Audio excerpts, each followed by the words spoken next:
Wavehealernation, welcome back to another episode. Thank you guys so much for tuning in.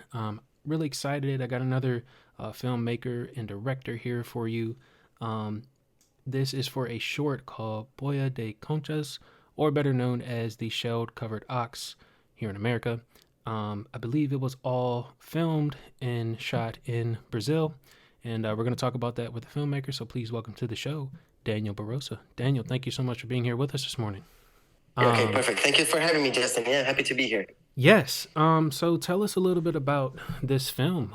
There is a lot of layers and a lot of things happening all in under 15 minutes. Yeah, the film does it talks about the story of this young girl that's looking for her missing sister in this small town, in the coast of Brazil. And with something that's kind of peculiar in the region, that a lot of teenagers are disappearing, and a bunch of oxen are appearing in the beaches. So people believe that the teenagers are turning into oxen. So amidst this kind of fantastical surroundings, Rayane, she's looking for her missing sister that might have become an ox or not. So that's kind of like the main gist of the film. And yeah, we shot it all in Brazil, like you mentioned. So yeah, it was all shot in Brazil, and we're gonna premiere here in the States now. Yeah. No, really cool. And I feel like there's also this undertone too of she's just trying to be a part of a band. Cause she's in Yeah. the heavy metal like punk music, correct? Yes. The idea is that there's a music festival at the school, and she wants to play a song, and it's in an homage for her missing sister, because her missing sister loved this kind of music. So she's trying to put together a band to just play this song. It's kind of metal Brazilian rock band, and the the idea is that this is kind of like her way of coping, with her missing sister, her way of going through grief. And the music has a really strong presence in the film in that way. Yeah, no, absolutely. I love that undertone. Because that is exactly what music does and what it's for a lot of people is it's like you said a coping mechanism. It is Yeah, music is universal, right? And I yeah, think that that's kind of what's being shown through the film here.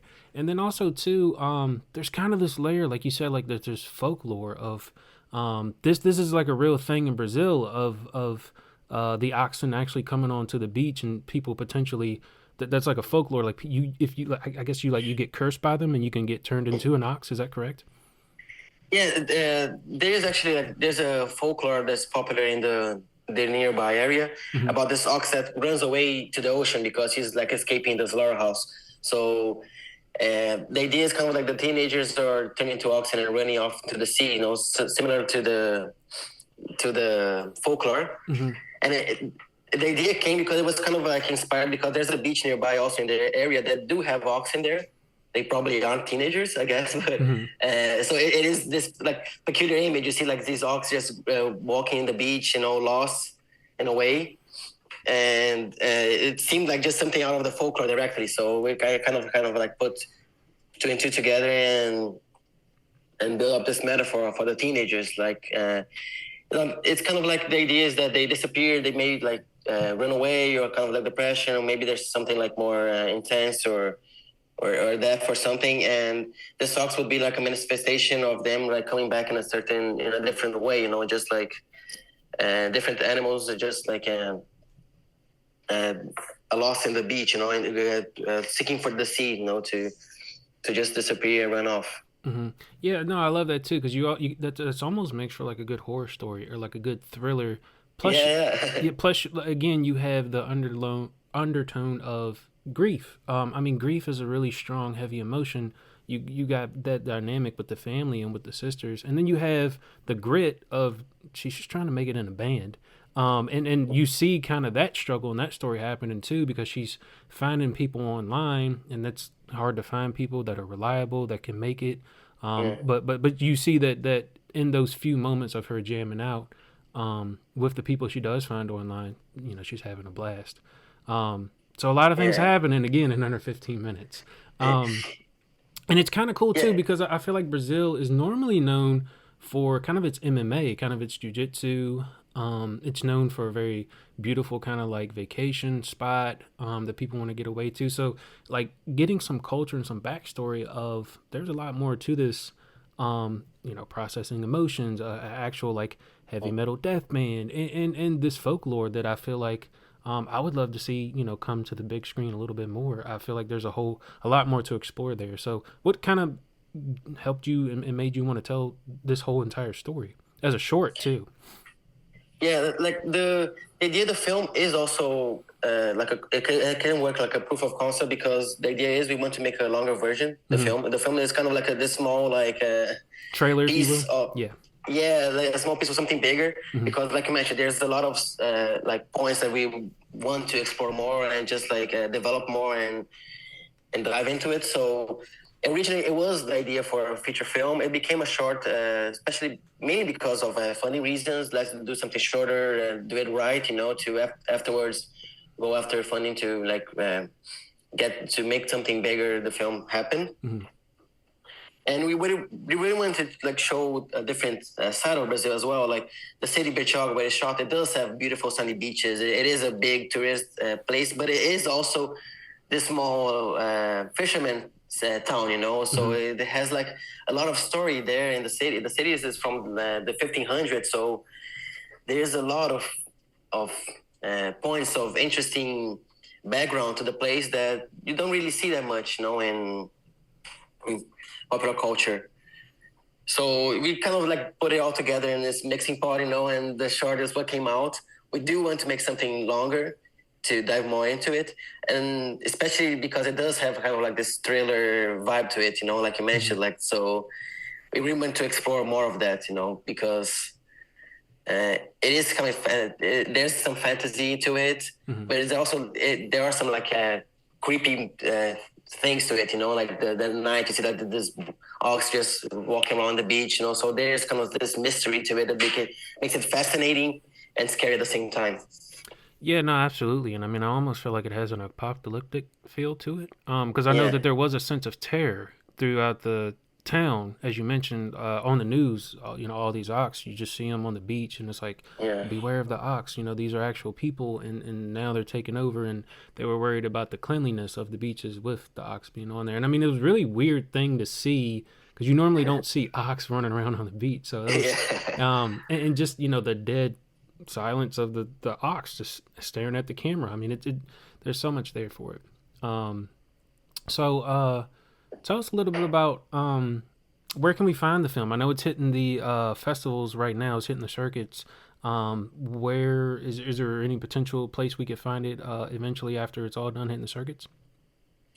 Yeah, the film will premiere now in Sundance, so that's going to be a good start for the year. The film is just finished now last year, and it's going to start now in Sundance.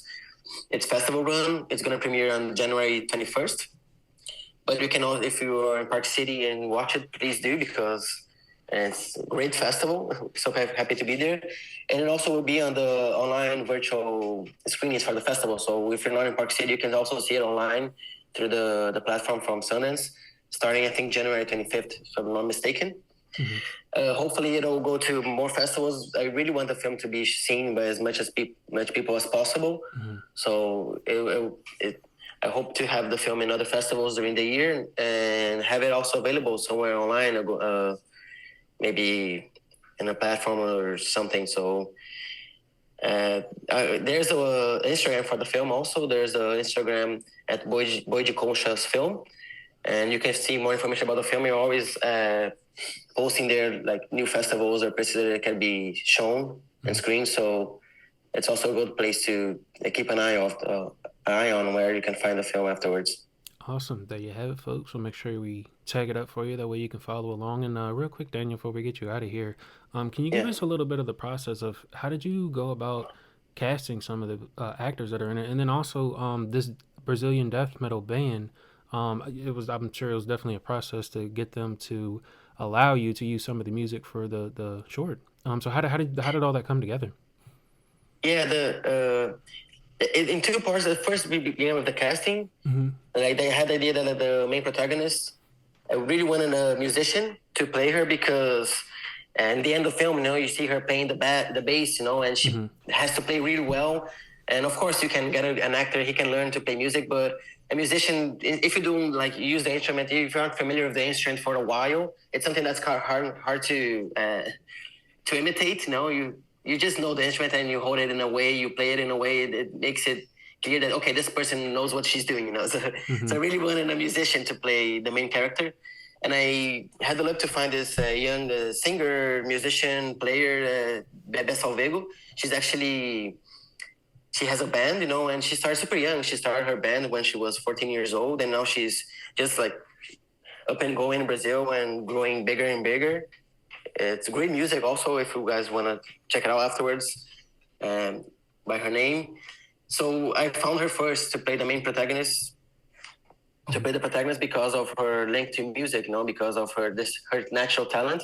And it was her first experience in a film, and she just did a wonderful job. It was she really is talented in every way as an artist. And the rest of the cast, we got a bunch of locals. We got people from the area that aren't necessary actors. Went to the theater school there in Bertioga. So like amateur theater, you had like all these young people just like that want to like a hobby actually, to just learn a bit about more acting. And well, we got them in the film, and they did a great job as well, because they feel so natural, because they're talking about a world, a place that they really are familiar with. So I guess that kind of shows off, in their acting. And as for the band, for Crisium, it's a band that I've known for a while. It's a big metal band in Brazil, and I was so lucky to actually be able to get in contact with Moises. That's one of the band's leaders.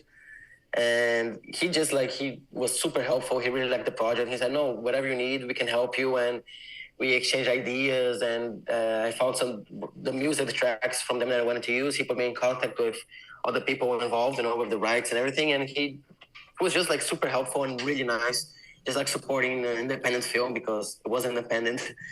And that really all got together in a beautiful way, that people were involved and happy to be a part of it. So, and everyone put a piece of their own ideas to it, and it just made everything bigger and working nicer together. So it was really great. Yeah, absolutely. Thank you for sharing that with us. And I think it really was a true deception or depiction, sorry, of the culture, and showing, like you said, that small Brazilian town, and really bringing it to life. Daniel, thank you so much, man. I'm really excited to have gotten the opportunity to speak with you here today. I wish you guys all the best of success, and we hope to talk to you again soon. Great. Thank you so much for the talk, Justin. Yeah, great talking to you. Thanks. There you have it. Wavehealernation, Tsunami Healing. We are out of here until the next episode.